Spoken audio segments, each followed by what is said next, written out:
CEOs left their posts at a record pace last month. A new report from executive outplacement firm Challenger Gray and Christmas says that 172 chief executives moved on during the month of October. Since Challenger Gray and Christmas has been keeping track of CEO departures for the year, this is the highest count. So Fox Business put together a list, 13 prevalent CEOs that have given up their position for various reasons. And it kind of shows you that there's a lot more, the tide is turning here. Things are changing. It's not only corporate issues, but personal issues as well. Is there something new afoot, or is this a one-off to see this number of chief executives leaving? I think 40% of that number have left for some kind of controversy in their position. So I think that is new. I think there's a lot more transparency in the CEO suite than there ever has been. You don't think there's more bad behavior, just more? I think there's more scrutiny. Yeah, that's scrutiny. I'm not sure if there's more bad behavior or less. Yeah. I would hope there would be less since there is more scrutiny and transparency, but.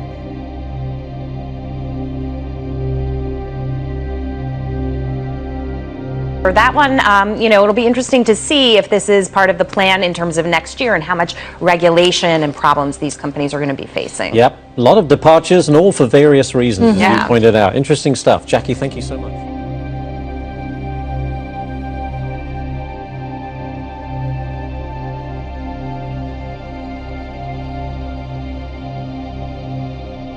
Welcome back. Bit of bombshell news yesterday from one of the world's richest technology giants, Google's co-founder, Larry Page and Sergey Brin, immediately to step down as CEO and president, respectively, of the parent company, Alphabet. But as somebody who's covered public companies for quite a while now, a couple decades, this makes me uncomfortable. I wonder what you think, because you covered media companies for a long time, too. This is still a controlled company. Page and Brin still have absolute control over what happens at this company, yet they've decided they don't have the time to actually run it. I don't know that we've seen this before in kind of modern tech history. Bill Gates was still chairman of Microsoft until just over 5 years ago, even though he had stepped back from operational roles. Right. If you look at Oracle, Larry Ellison doesn't have that kind of control. He's got a big share in the company. Jeff Bezos, I think, also doesn't have that kind of control. Right, he has negative control to a certain extent, although not even anymore with the divorce settlement too. Right. Yeah. So these founder CEOs, these titans that we thought of, Steve Jobs, similar. He sold out a lot of his initial Apple stake when he left the company in the 80s, bought Pixar, did all that. So he had a lot of influence, but he didn't have this kind of absolute control. We got these two guys with absolute control, but no direct accountability. They put Sundar Pichai up there now. He's been in charge of Google.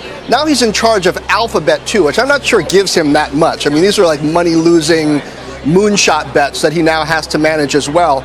And when somebody gets subpoenaed, somebody's got to answer for what happens at this company, whether it's cultural or it's regulatory. You think they're setting them up, John. That's what it's. Well, I mean, I'm not saying it doesn't happen. Look at when Bill Gates stepped down as CEO of Microsoft. In 2019, a record number of 1,640 CEOs resigned from major corporations. For January 2020 alone, the number was 219, indicating that CEO departures could reach an even higher number this year. Another big story we are following tonight. Boeing has fired its CEO, Dennis Muilenburg. The world's largest aerospace company has had its reputation and bottom line damaged. Now to that big shakeup at McDonald's, the CEO forced out because of what the company calls a consensual relationship with an employee. Now, a big change in corporate America. Nike CEO Mark Parker is stepping down effective January 2020.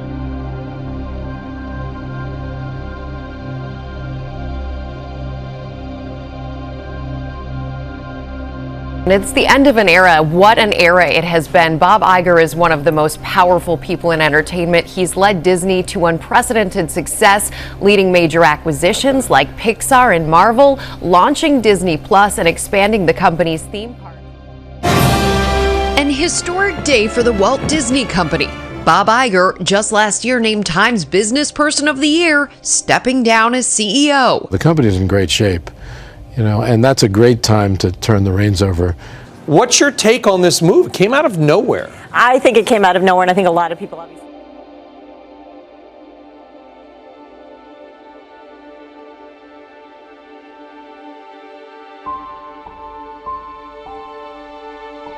One of the world's richest men, Microsoft co-founder Bill Gates, has stepped down from his company's board. The 65-year-old wants to dedicate more time to philanthropy, if I can get that word out properly, including global health, education, and tackling climate change. Bill Gates has announced he's resigning from the board of the tech giant he co-founded 4 decades ago. Look, this is a historic move. I mean, Gates, obviously the legacy, speaks for itself. Lockheed Martin has named a new CEO as Marilyn Houston is set to step down from that role in June. James Takelet, the CEO of American Tower and a current Lockheed Martin board member, will take over the world's largest defense contracting company.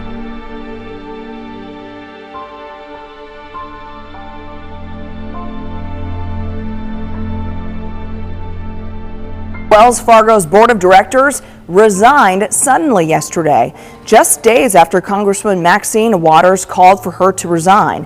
Betsy Duke has been chair of Wells Fargo's board since January of 2018. Congresswoman Waters leads the House Financial Services Committee, and that committee released a scathing report on Wells Fargo executives last week. It's probably not the way Les Wexner pictured it, the breakup of what's left of the retail empire he started more than 50 years ago. The company says Wexner will step down as CEO and chairman of the board at L Brands. Welcome back. We've got some breaking news on IBM, and that news is that in April, Chairman and CEO Ginni Rometty will step down as the CEO role, at least, and remain chairman temporarily. Of course, been CEO since 2012. Prominent CEOs to leave or announce their departures in 2020 include the CEOs of Match Group, Credit Suisse, L Brands, Outdoor Voices, MasterCard, Fastly, Harley-Davidson, IBM, T-Mobile, LinkedIn, and Disney, among many others. Why are so many CEOs resigning, and why has their number been increasing recently? The reasons seem to vary. Some analysts talk about a management restructuring, some say it's because of a failure to meet the company's goals. Others definitely have stepped down because of sexual harassment scandals or because of a failure to address sexual misconduct within their companies. But it cannot be necessarily a coincidence that CEOs are departing at an increasing rate. I would like to say, that CEOs are resigning because they don't want to do that. I frankly don't think many CEOs resign because they're unwilling to do this. I'm going to describe documents which you can get online. These are the plutonomy memos by Citi to their wealthiest clients. And they call this a managerial aristocracy. That's their phrase. They say it creates a plutonomy. In other words, an economy in which virtually all the wealth is held by a tiny group of folks and where the workers get a smaller and smaller pie. And so when you give enormous $trillion cuts in taxes of the wealthy people, what are they going to do with all that additional income? Well, after-tax income. They're going to buy more stock. And you're going to get this huge run-up in stocks. That can only work for so long. And we're overdue for recessions. And we don't know exactly what's going to cause it. But, most people think recessions are coming relatively soon. Obviously, the coronavirus is pushing a number of countries over that margin into near-term recessions. So I think that first, all these people got incredibly filthy rich. They don't need money, right? And they certainly don't need their current job. That's an interesting point.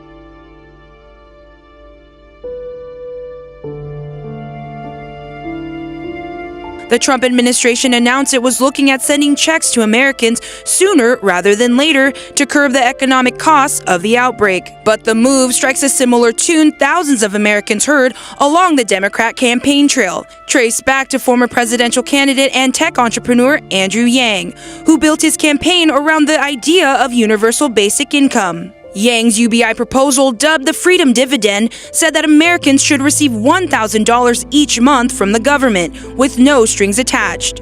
The former candidate's claim for the program was the only way to protect millions of Americans and the U.S. economy from looming fiscal tragedy. Yet now his aggressive calls for the nationwide UBI program seems to resonate with a number of officials. And what we've heard from hardworking Americans, many companies have now shut down, whether it's bars or restaurants. Americans need cash now, and the president wants to get cash now. During his failed 2020 bid for the White House, Yang's unique policy platform was not welcome in its initial introduction, with many in the political world condemning it as another radical idea among the other progressive attempts. Tonight, the state of California wants to give away some money. It may sound too good to be true, but as of today, the idea is actually a state bill now moving through the legislature. University of San Diego professor Alan Jin says the plan would cost tens of billions of dollars. Where would the money come from? Taxpayers. We'd pay a 10% value added or sales tax on goods and services, which aren't currently taxed. Basic necessities like groceries and medicine would be exempt, but everything else, expect to pay more.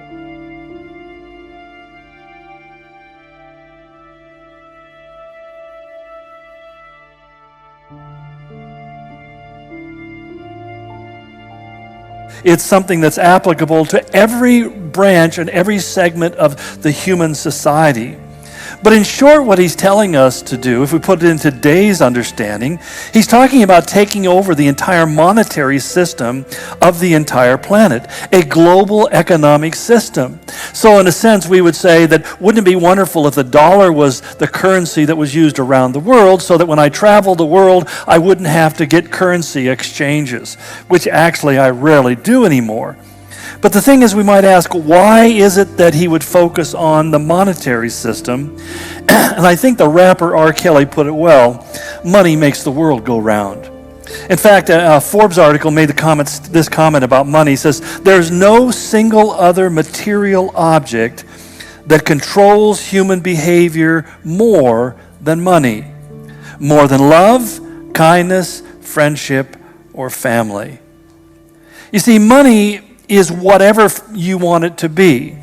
I mean, if you look at the history of money, you find that the vehicle that's called money changes a great deal through human history, from basically certain beads or shells on the beach that people found to various forms of paper currency. We give a value to certain metals, and that value fluctuates, but essentially it always becomes down to the idea that there is this medium of exchange that enables us to engage in trade and commerce with other people.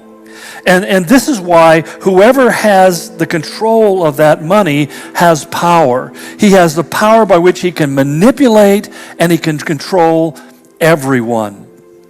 To control the flow and supply of money, regardless of what kind of form it comes in. It may come in the form of paper or metal, or it can come in the form, increasingly, of digits.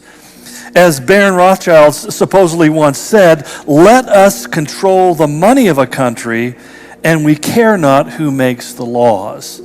It's a sad truth, but we know that money does buy power and influence. Not that we see that in our system.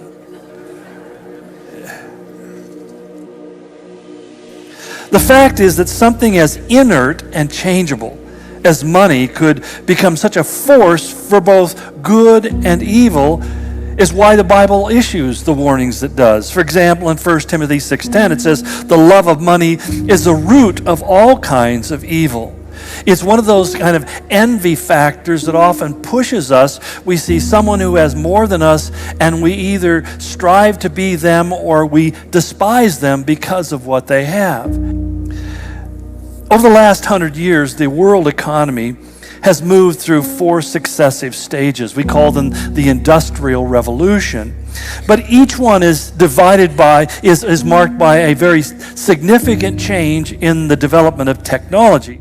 We have now moved into the last stage, or our most current stage, the Industrial Revolution 4.0, and this came with advanced computerization, the digitizing of everything, and finally AI, where we find that suddenly we have this internet of everything that will control everything that goes on. But what's notable in regards to this, from a prophetic point of view, is that when John wrote these words over 2,000 years ago, all this was Inconceivable. I mean, nobody had even conceived of the possibility to sit there and wonder about what it might be like. That hard currency was the only form, precious metals in particular. In fact, paper currency didn't even come into circulation until the 17th century in Western Europe. Centralized, the idea of a centralized and compulsory control of the monetary system was impossible to the point of being totally unthinkable. And yet we have John here telling us this is what's going to happen. When some people say, well, I don't really think the Bible foretells the future, explain this to me. Explain to me how John can be talking about this centralized, compulsory economic system when he's in a world where people have just stopped banging rocks together. Now, the reason why I want to give you a little bit of a prep before I show you this video is because the video is designed to touch your heartstrings. And as we've watched over and over again, we all come back asking the same question because it features things that really, especially if you're a millennial, really tug on your heart. It talks about poverty, not having clean water, about saving the environment, little tigers not being eaten by big tigers, and all this kind of stuff. You know, they've got pictures of whales, and they've got all this stuff. And yet, if you focus on that, you won't really hear what they're saying. And they talk about the problem of the uber rich and the 1%, but later on they don't refer to them as the rich people. They say basically people who have large net assets as well as the poorest person on the planet. So with that kind of preparation, I want to just say, don't get thrown off by the whales and the tigers. Listen to what they're saying, because in reality, this is not something that's being done for the welfare of mankind as much as it's done for solving one huge problem we have globally and internationally. How do we bring everybody in the world into the economic system? And even if you're talking about people in the poorest, most remote places on the earth, those people can begin to do business just like you and I would here.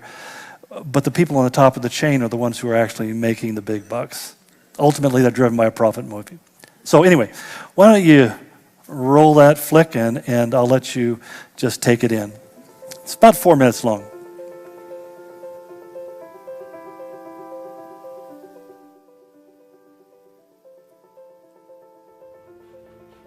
The world owns over $275 trillion in assets. 1% of the world's richest own 50% of the world's wealth. Every year, $155 trillion is spent in the developed world, whilst 1.3 billion people live in extreme poverty, starving on less than $1.25 a day. 10% of the world's population relies on untreated surface water. 2.3 billion people still do not have basic sanitation facilities. Globally, 1 billion children experience some type of abuse each year. Endangered whales, tigers, elephants, rhinos and wildlife are poached on a daily basis. The number of critically endangered species has risen to 20 today. More than 29 million people are living in slavery, the greatest number in history. Introducing Sovereign Sky, the planet's first space-based blockchain. Powering a new free world currency which will provide and protect our children, save and preserve our wildlife, and aim to eradicate global poverty by 2032. In November 2018, Sovereign Sky will start the launch and deployment of 8 satellites into orbit, covering all of Africa, India, and all countries at the equator, to help its mission to eradicate extreme global poverty. Sovereign Sky will consist of a network of 48 Wi-Fi-enabled satellites, which will cover the entire planet with a private, globally encrypted Wi-Fi network. A global new digital currency built and deployed upon the Sovereign Sky satellite constellation in the jurisdically free arena of space. On the ground, Sovereign Sky will distribute portable modem antennas packaged with blockchain phones, using its own Sovereign Sky and StealthGrid mesh networking operating system, pre-installed with the Ruon mobile application. Each blockchain phone comes with its own integrated cryptocurrency smart card connected to the phone's digital wallet. Global charities, ultra-high net worth individuals, members of the public, Fortune 500 companies, governments and corporations can bulk buy Sovereign Sky box sets and help distribute them to people in need in the world's poorest and remotest parts. The Sovereign Sky satellite signals are picked up by the modems distributed throughout the world. The modems talk to the phones through their custom-built operating system, and the phone's Instagram-style app and digital wallet connects to each device's cryptocurrency smart card. Sovereign Coin and Sovereign Aid cryptocurrency is then uploaded from Earth to the Sovereign Sky satellite network and can then be beamed to Sovereign Sky modems and phones anywhere in the world. Once the cryptocurrency collects in the phone's digital wallet, the person in need, hospital or village can then buy medicine, clothes, food or water using their smart card, or send the digital money to anyone who has the Ruon app installed to areas. Each phone will be able to feed an entire village for years on end. Each year, $800 billion is donated to charitable organizations with little effect on extreme global poverty. Up to 97% of sovereign aid donations will go straight to the person in need and will be one of the most efficient donation processes to date. For the first time, donors will know exactly who they are donating to. Large corporations and individuals will use Ruon's Instagram-style profile pages to search for villages, hospitals, charities, and where and who they want to donate money to. Donors can now track how their donations are spent through the Ruon blockchain smart card accounting technology. Donors can see the positive impact their donations have made with photos and thank you videos made by the donor recipients. Conservationists and people in need can speak directly to their donors. People in desperate need can also download the app and request sovereign aid in times of emergency and crisis. Sovereign Sky will provide and protect our children, save and preserve our wildlife, and aim to eradicate extreme global poverty by 2032.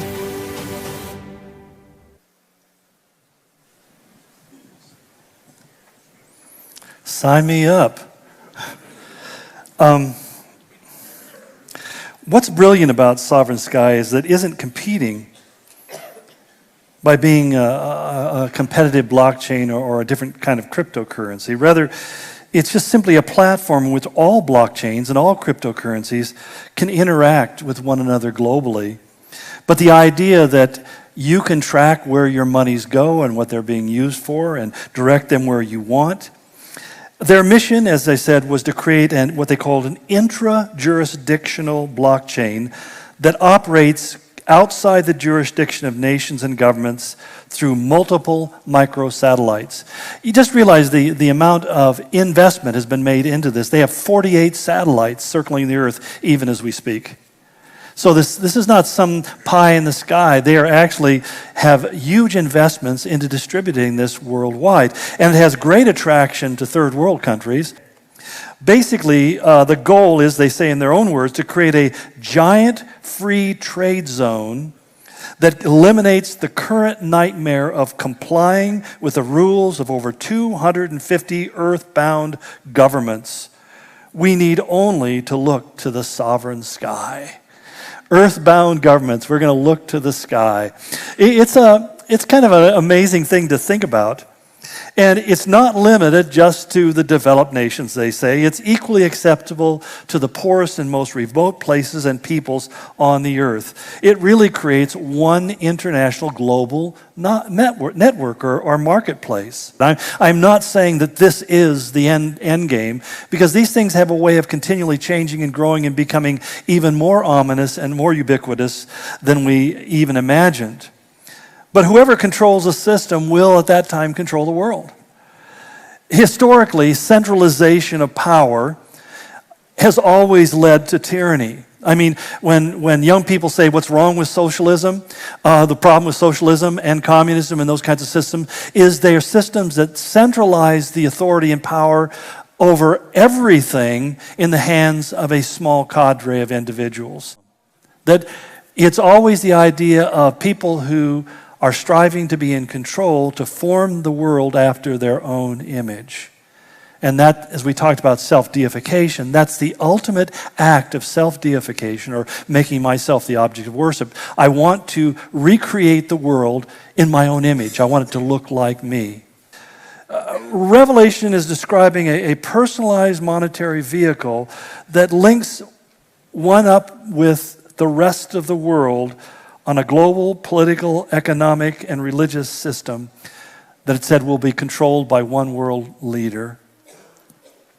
What we don't know is what form it will ultimately take, and we're constantly guessing. You know, it's the word that's used here in the Greek for mark literally means a meaningful mark.